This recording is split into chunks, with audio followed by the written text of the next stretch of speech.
Welcome to the Authentic Self Revolution. I'm Carly, your guide on this journey to genuine living and the real wealth of freedom and fulfillment. In a world that just loves to tell us who we should be, we're here to remember who we truly are. We're here for the questioners, the misfits, and anyone who's ever felt there must be more to life than following the script. Together, we'll explore what it means to revolutionize your life by living it on your terms. Each week, we peel back the layers of shoulds and musts and dive into practical ways to live more authentically. If you're listening only and want to see my face, you can head over to my YouTube channel, Owning Authenticity, where you'll find this podcast along with a treasure trove of other content aimed at uncovering who you truly are. Your authentic self is waiting, so let's dive in. Dear friends, I am so excited for this episode where we are going to talk about 4 different ways to cultivate self-compassion. And before we dive into the actual tangible exercises that I'm going to give you in this episode, spoiler, I already gave the one episode or the one exercise on the last 2 episodes of doing mirror work and looking at yourself, spending time looking into your own eyes, looking at yourself as an actual human being, getting out of our heads and our self-concept of who we think we should be, and actually just taking a look, right? Treating ourselves like a person. I want to take a little bit of time though and talk in kind of an overview way about self-compassion in general, because this for me is such a relatively new concept, which feels really weird to admit.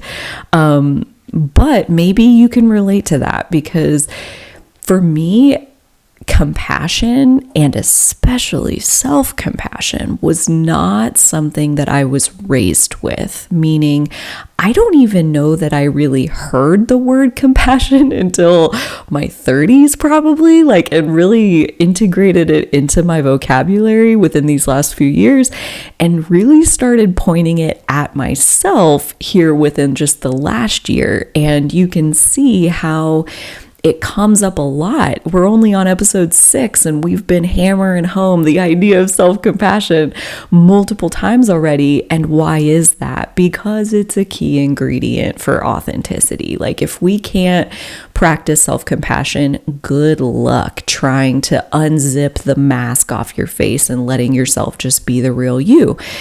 And so it is really important that we understand what even is it? And I think as we get more into the exercises, it'll make a lot more sense. But there's a few different ways that I would explain it that maybe will help us all get our hands around what even is self-compassion and why is it so important. And the first way that I think about it is that it's essentially the opposite of self-judgment. Okay, self-criticism. So think about that for a second. How familiar are you with self-criticism? If you're anything like me, I was giving myself panic attacks in high school because I was so hard on myself. I had such high standards for me and what I expected out of myself. And when I didn't live up to those standards, you better get out of my way because this lady needs a beating. Maybe not a physical one, but a mental one, right? I really took myself to some really dark places based in self-criticism, based in never being good enough. For what? For myself. Right? And I projected a lot of that onto my parents, onto my boss, onto my, blah, blah, blah. But at the end of the day, the person who's holding ourselves accountable is us. The person who's choosing self-criticism or self-compassion is us. And I say choosing because it's important to think about it as the choice that it is. Granted, before we become really mindful of this, and practicing mindful observation is actually one of the strategies that we're going to get more into a little bit later in the episode, but before we become really mindful of this, it's really like an autopilot kind of default setting in our psyche, in our inner chatter, in our self-talk, that is slid over to the setting of being as mean as possible, being as critical of self as possible. And if you think about why that is, there's a couple different reasons that I want to just briefly touch on. Number one is conditioning and programming. So like if you were either criticized or you had high standards put on you by the people early in your life, then chances are you've internalized that, and then you become the sheriff, you become the police of like, are you living up to those high standards that were essentially like handed down to you? It's like that self-criticism is almost like your inheritance. So that's the conditioning and programming side of things. On the flip side of that, there is also, which is stemming very much from that same place, but there's also like a fear of rejection, a fear of judgment, a fear of criticism from outside of you. Like you are so scared of, and this is very much what I had going on, like I'm so scared of being criticized by somebody else that I criticize the shit out of myself and use that as like a preventative measure of like, if I can always stay on the offensive, and like if I'm criticizing the shit out of myself, then probably I'm going to catch all the little things and I'm going to perfect what I'm doing here so then nobody else can criticize me. Right? So if any of that is really standing out to you, I hope you listened to a couple episodes ago when we talked about strategies for embracing imperfection and overcoming the fear of getting it wrong. And so much of that is stemming out of this place of like fear of criticism, fear of external judgment coming in. And the thing about it is, this is like almost like a self-fulfilling prophecy, because we are so scared of being judged by others that to prevent it, we judge the hell out of ourselves. And then where are we? Constantly being judged. Constantly.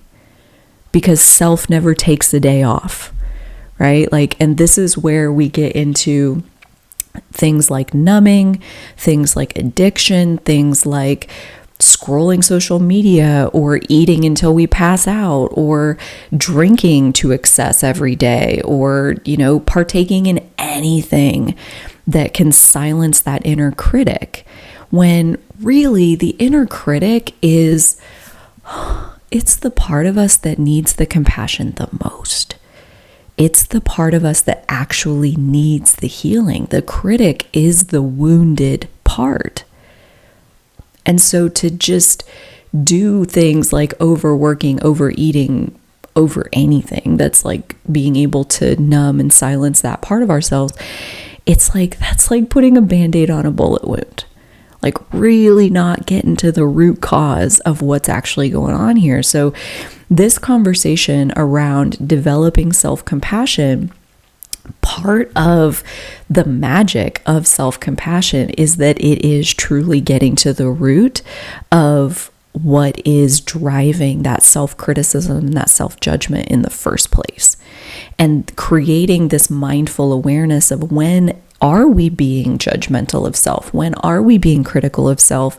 So that we can recognize that that's what we're doing and interrupt that pattern to make a different choice, to start leaning more into self-compassion, being gentle with self, being understanding with self, being loving and kind with self, being, screw all the rest of that, just being respectful towards self. Like if you tune in to some of the self-talk we get going on inside of us sometimes, like it's mean. It's so mean. And most of us would identify as nice people, as kind people. And it's like, probably you are to everybody except for you. And it doesn't count. You can't be a kind person and be just mean and snarky and petty and rude and tearing you down. Like, if all that's going on inside, I don't care how many masks you put on to other people, eventually that inner judgment seeps through towards other people, right? Like, and that's why self-compassion is so important, because as judgmental as we are of self, that's what we're unconsciously, unwittingly projecting onto other people. As compassionate as we are of self, that's what we are unconsciously, unwittingly projecting onto other people. So if you let yourself off the hook, if you're kind and gentle with yourself when you make a mistake, like, yeah, you're learning. You know, when you notice that you could have done better, like, great, I'll try that next time. When this is the attitude, the posture that you have with self, that's naturally how you treat everyone else. So it's really important that compassion begins with self, and that healing our judgmental attitude begins with self, because that's really the root of it. Is the more we are bad and wrong, the more we'll make everybody else bad and wrong. And so noticing it, tuning into it is really the key, is really the trick. And so the 4 strategies that I'm going to share with you today are aimed at making this process of judging or loving, judging or accepting self, making that more conscious. Because the more conscious it is, the more of a choice we have. The more we shove it down and like aren't willing to look at it, it's like, that's fine, you can do that. But just know then that it's playing out unconsciously, and it's more involving other people. There's more conflict in relationships, etc., when we aren't willing to deal with it inside of ourselves. So this conversation of unpacking 4 different ways to practice self-compassion, let's dive in with the very first one. And we've talked about this on a couple of episodes as well, because again, this thread is so important for authenticity in general, but especially here in this conversation of self-compassion. And that is to embrace common humanity. Basically, what that means is to recognize that we all struggle with basically the same things. Like, there are absolutely unique situations that go on inside of all of us. Nobody has walked in your shoes. Like, every bit of your own journey is unique to you in many ways. And there are just a handful of core wounds that get inflicted on a human that then will keep that human from being their authentic self. And so that's why, teaching about authenticity, it is so universal, because we all end up with some kind of belief like, I'm not good enough. I'm never enough. I can never do it right enough. I don't know enough. There's always this like, I'm not enough thread weaving through the foundation of inauthenticity. That's just one example. And so like the common humanity of everyone struggling with that. And why is this so important? Because when we believe that we are uniquely flawed, like we are the world's worst monster and everybody else is totally great and we're the only person that struggles with this inner meanness, then we hide it, then we shove it down, then it pops back up on the face of the people around us. Like when we believe that we are alone in our struggle, we isolate. And what happens in isolation? Shame grows. Shame of self, judgment of self, fear of being judged, fear of being criticized. Like all of these things just get bigger when we take ourselves and hide ourselves away.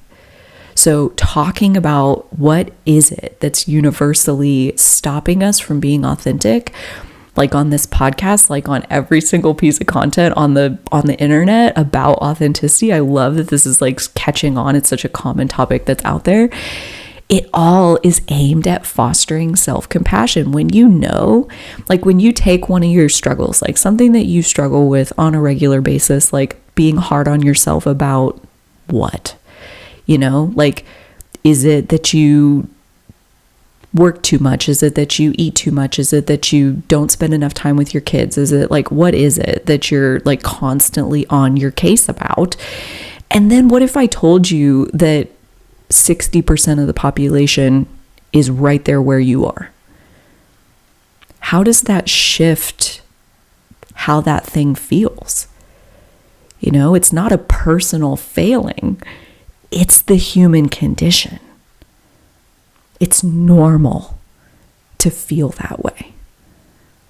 You know, how much shame gets taken out of the equation when it's not your fault? You know, and this is where we kind of balance radical responsibility with common humanity. Like, there are some things that, you know, it pays to be really responsible for. And then there are other things that it pays to just take a step back and be like, oh, that's what the human experience is, right? So like, that's not me being a bad person. That's just being alive, right? And like, take some of the angst out of it, and like finding where to step into responsibility, where to step into common humanity. That takes practice. That takes like anything. There's like an art to kind of balancing these concepts. But one way that you can really accelerate your ability to embrace common humanity is to get inside of an authentic community, somewhere that embraces and even rewards and celebrates vulnerability. And why is that? Because you're going to sit there and hear somebody talk about something that it's like, me too. You're having my thoughts sound exactly like that. I was actually just thinking about that yesterday. I was just beating up on myself about that last night. And like, here's somebody else going through the same thing, and maybe they've gained some insight from their own experience with that thing, and maybe their insight feels like medicine to you. Maybe there is no insight. Maybe the medicine is just knowing that you're not alone. The person sitting next to you is going through the same struggle. And again, like, how does it feel to know that you're not alone? We sit in that shame closet for a long time. We keep ourselves in the darkness of, I'm bad, I'm wrong, I'm flawed. There's something broken about me. We keep ourselves there for way longer than we need to, but we all come out when we're ready. And embracing the common humanity, exposing yourself to other people who are struggling with the same thing. This is why, like, for like addiction groups like AA, like this is one of the points of like bringing people together to do the work together, because we're all fighting the same temptation. We're all fighting the same struggle. We're all dealing with the same self-judgment. Like, airing that out in a supportive community is medicinal. So that's where, like, you know, dude, I host a sacred circle every Friday for this reason, because chances are most of what we struggle with, somebody else is either in it right now too, or they've been there before and they can either empathize with the struggle that we're going through because they can relate to it, or again, maybe they've got some insight that helps you like grab a handle and kind of pull your head above the water and deal with the struggle a little bit more constructively than just beating up on yourself and being hard on yourself that like, fuck, I'm here again. The second way to build self-compassion is non-judgmental self-observation. All right. I call this like scientist mode. Like, we play with like detached observation, like just being aware of what's happening. And then from like a data gathering perspective, kind of sitting back with our clipboard and like making notes of like what's going on inside this like giant, beautiful brain of ours with an isn't that interesting attitude, right? Like, oh, I just like called myself an asshole. Oh, I just, felt guilty about that thing. And actually, that's the 5th time this week that I've felt guilty about that thing. Isn't that interesting?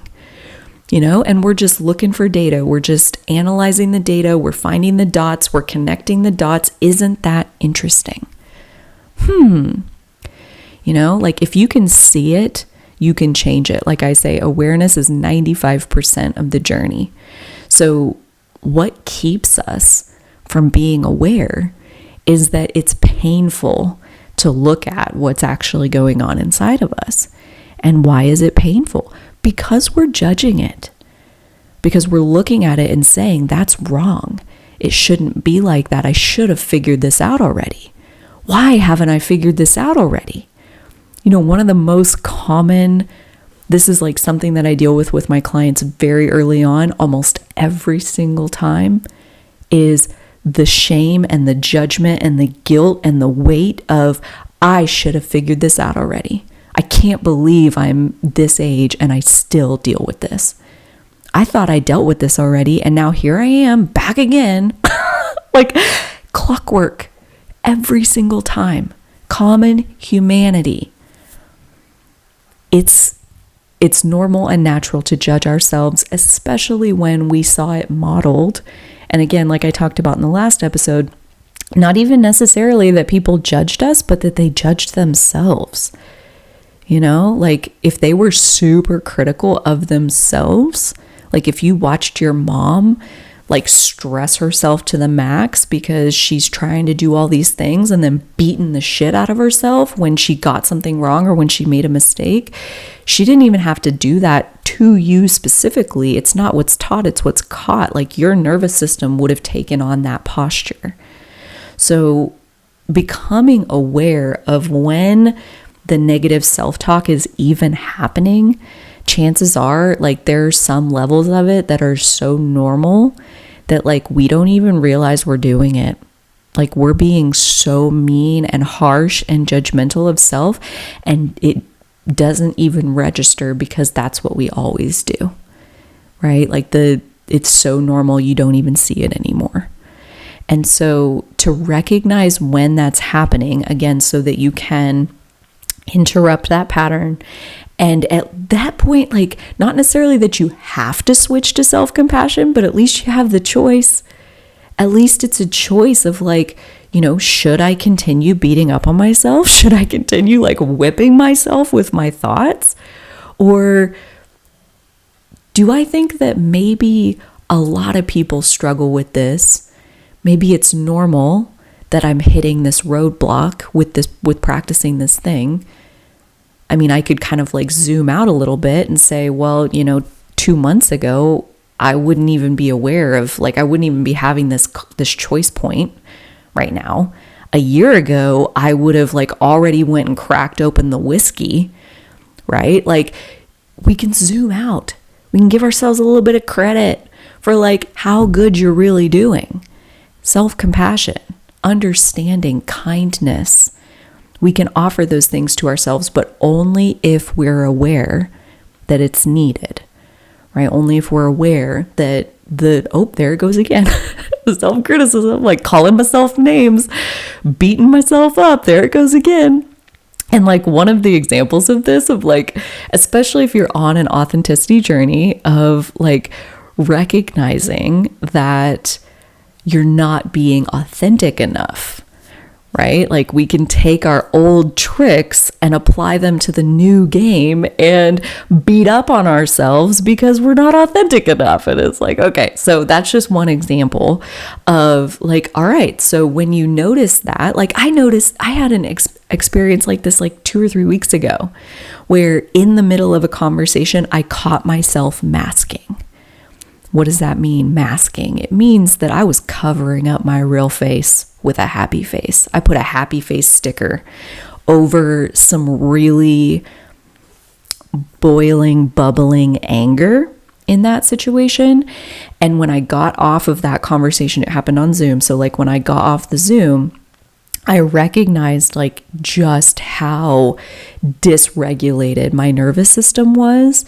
And I did the work to like regulate my nervous system. I did some scream therapy. I took a shower. I cried a little bit. I let that energy flow. I let it out. And as I came back into my calm center, I realized what had happened there was that I had hit up against a limit. I had hit up against my edge of my ability to express myself authentically. And that's where, again, like this idea of authenticity is not a destination, it's a journey. So like, not authentic enough. What does that even mean? And you could like fill in the blank with anything, like not kind enough, not understanding enough, not compassionate enough, like whatever it is. What does that even mean? It means you found an edge. You found an edge, and it's like you're recognizing an opportunity for growth. And here's the thing, there will never be no more opportunities for growth. Right? Like, as long as we're alive, the map of the human game, it just keeps expanding. We will just keep finding an edge and figuring out how to go beyond it. Find the new edge, figure out how to go beyond it. So in that moment, I did some journaling about, what was it about that situation that didn't feel safe? Why was it that I felt like I needed to mask those emotions?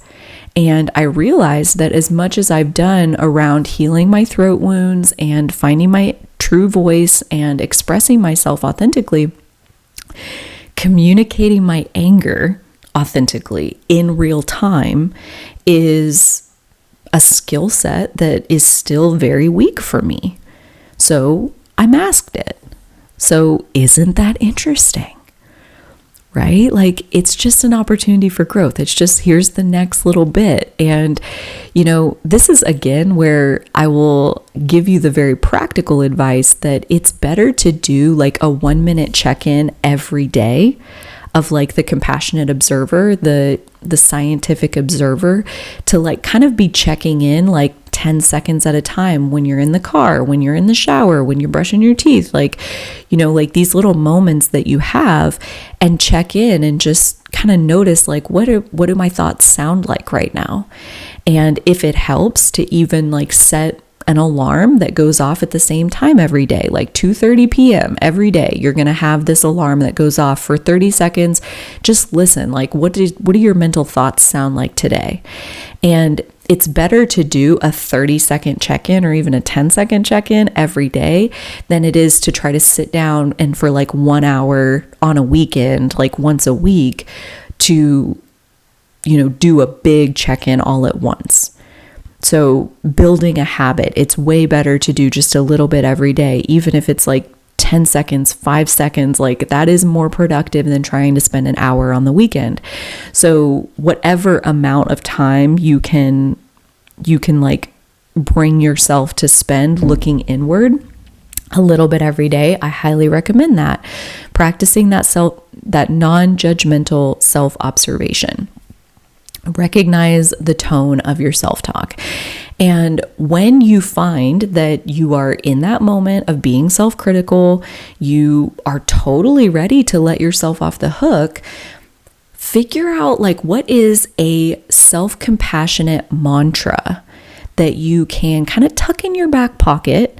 And every time you find yourself in that situation, which is, dude, like still for me, like all the time, where I want to pivot out of self-judgment into self-compassion, what is a mantra that feels true and accessible and like it helps you to feel better?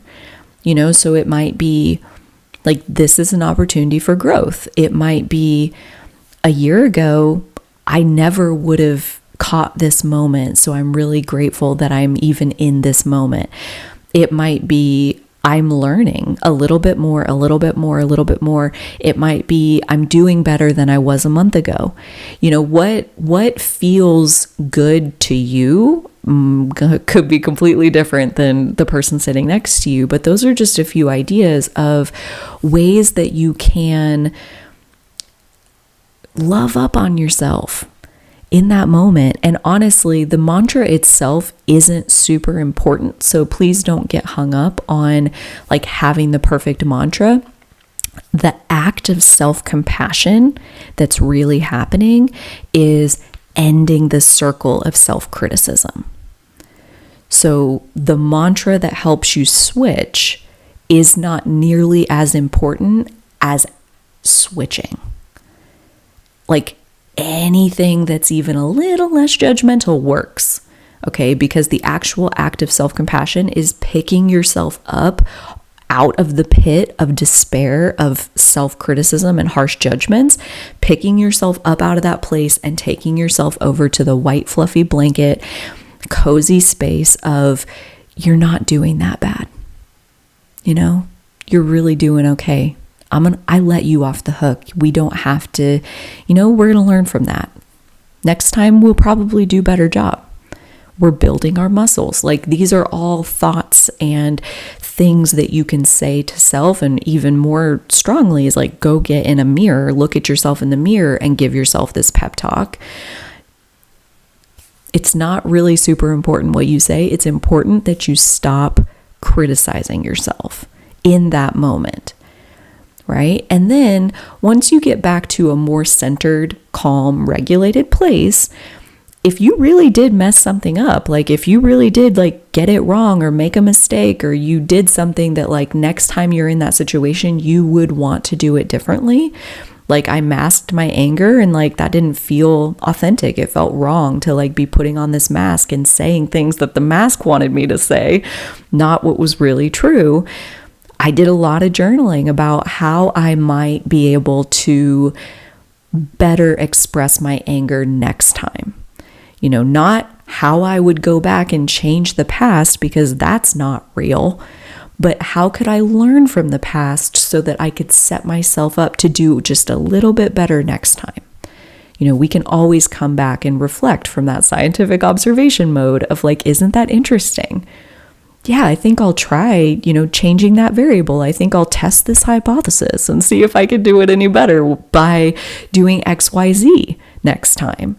In that situation, just to kind of share what I came up with is like really practicing the phrase, let me think about it. Let me think about it. And just kind of using that as like kind of closing down the conversation. Like, I don't really want to participate in this conversation anymore. That's what's authentic. So let me think about it. Let me sleep on it. And I think if I had been better at not to rehash the past, but to like what I'm going to try next time is like, if I could be better at pulling that out a little bit sooner, the conversation would not have unraveled and derailed into the place that it did, where I was like, really, really not okay. So yeah, just coming up with ideas of like, how might you learn and grow from that situation? Like, of course, like, great, get in your journal and do that work. But from a place of expansion is fun and growth is a journey, and there's always a little bit more, and like, let me identify what is that little bit more, not from the place of like, God, you're so stupid. Here you go again, getting everything wrong. Can't ever do anything right. That is not the place to be having a growth journey from. And if that's what your inner voice sounds like, that's definitely that much more of a sign that this spending time actively cultivating your self-compassion could revolutionize your life experience. Not just you and your inner world, but remember how we are towards ourselves will unconsciously seep out into how we are with other people.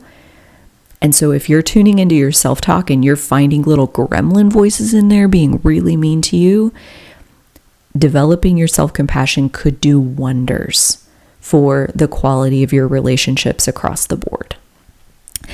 And this last one is the last way to cultivate self-compassion. Well, the last way for this episode. I'm sure there are many, many more ways. And if you have another one that we haven't talked about, I would love to hear in the comments about how have you worked on developing your own self-compassion.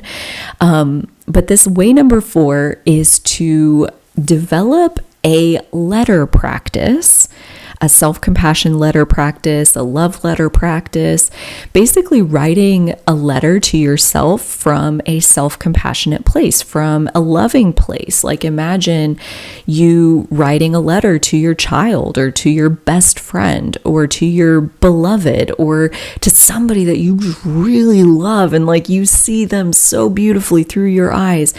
Take that perspective and point it at you. Take that radar and turn it homeward. And that practice helps to reinforce the self-kindness and the understanding and you're figuring it out. You're getting there. You've come so far, right? To take time on a regular basis to tell yourself these things. One other way that I'll offer, just in case this resonates with you and you want to try it this way too,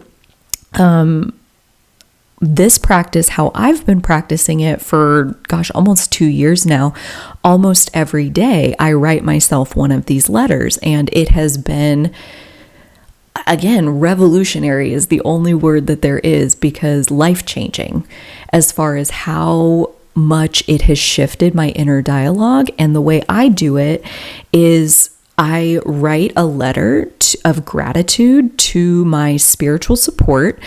So my spiritual support includes my higher self. It includes my guides, my angels, my ancestors, basically anything that's in non-physical that is focused on me, cheering me on, supporting me, giving me guidance, wanting me to have the best life I possibly can. So first, I write a letter of gratitude to them, thanking them for all of that they're giving me, that abundance of support and understanding and compassion. And then I ask them, what would you have me know today? And I allow them to address a letter and write a letter back to me.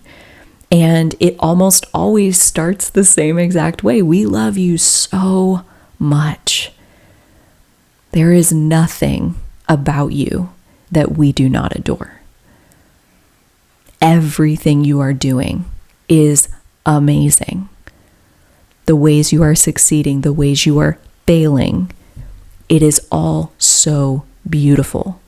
We love the way that you continuously look for how to find your edges and go beyond them. Like they'll just give me a really heartfelt, genuine pep talk of, we believe in you.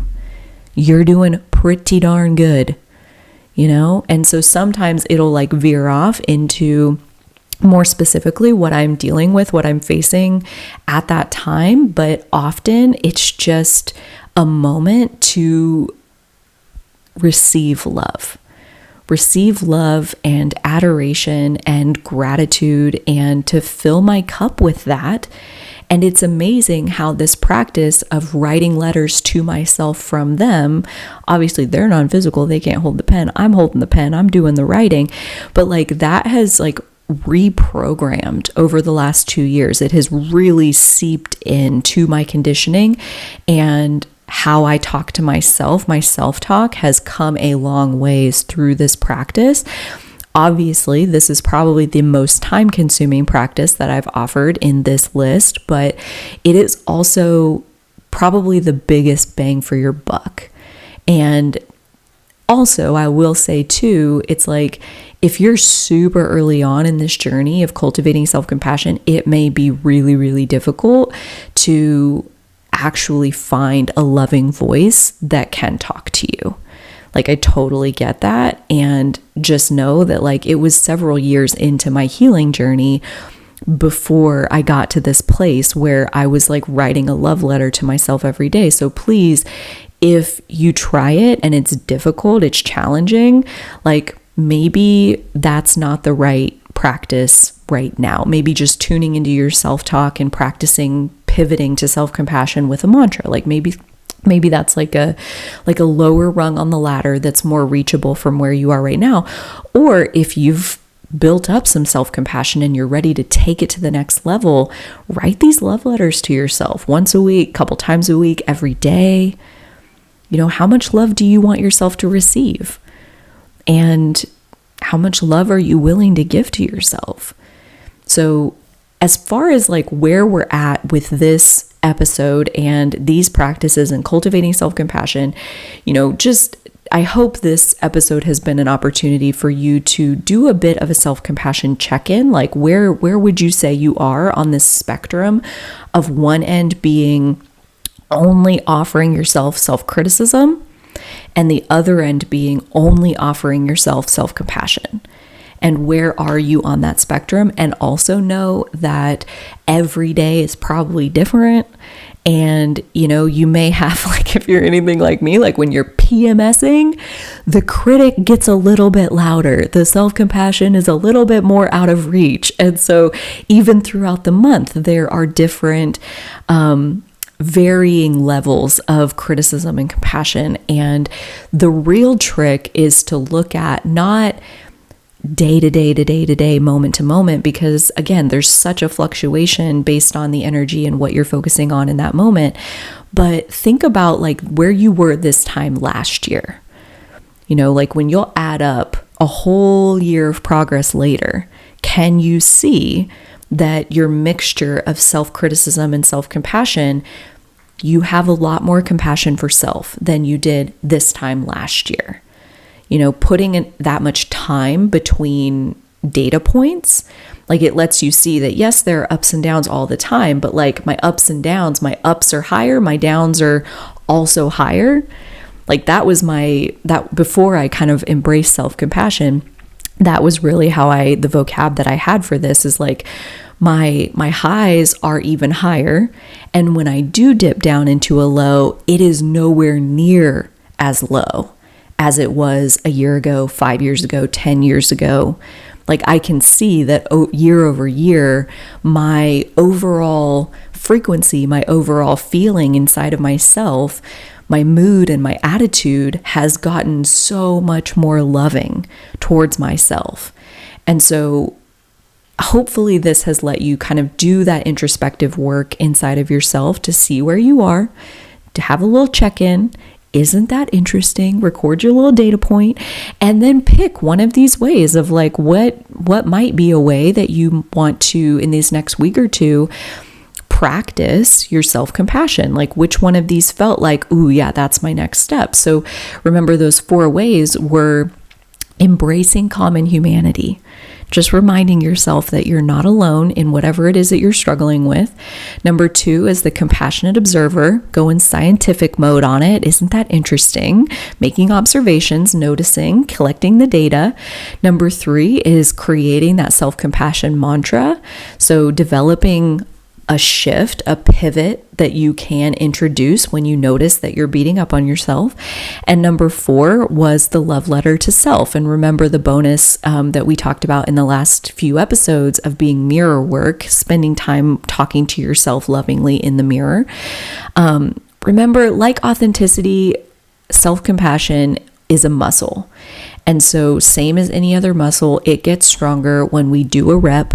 And when we'll do another rep tomorrow, and we'll do another rep the next day. And again, if you do that for a year, you are going to be in a completely different place than you were a year ago. So remember to be patient with yourself, to be compassionate with self, understanding with self that this is a process, this is a journey, that there isn't a there. Right? There's not some magical destination that we're trying to get to, just a little bit more and a little bit more. I would love to hear from you either in the comments, reply to my email if you're on my mailing list, tag me on social media, #AuthenticSelfRevolution. I would love to hear, how is this journey of walking through these episodes, how is it helping you to be more authentic? What exercises are you playing with and what aha moments are you having? In the next episode, and possibly even a couple of episodes, we're going to get into finding the inner voice of truth. All right. So this is such a big piece of authenticity is, again, when we hear that inner self-talk, when we hear the mental voices, that chatter that's constantly running, whether we're tuned into it or not, as we tune into it, we're going to hear voices that are mean, that say all kinds of things. We're going to hear other voices that like us and like are encouraging us and cheering for us.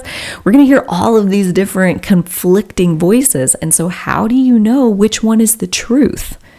right? And so we're going to get into that. We're going to talk about like actual tangible ways that you can start to kind of like unravel the mental mess and find the voice of truth inside yourself. I also want to invite you, if you're ready to dive in even deeper, a little bit more of your authenticity is ready to come online, you could do a lot worse than booking your authenticity activation session with yours truly. It's a 45-minute Zoom call where we will work one-to-one in a conversation to have a vulnerable conversation about what is it that you really want, what is it that's blocking you, that's keeping you stuck, standing in your way, and what are your unique gifts and what might the next step in owning those gifts more fully actually look like. So that session is very much intuitive and meets you right where you are and is guided. So the questions, the reflections that I offer in that space with you are meant to activate more of this authentic self potential to come more fully online into the surface of your life. So if that's something that you're looking forward to, you can book that anytime by visiting owningauthenticity.com/activate. Until next time, I do hope that you are taking such good care of the precious one that you are, and so will I.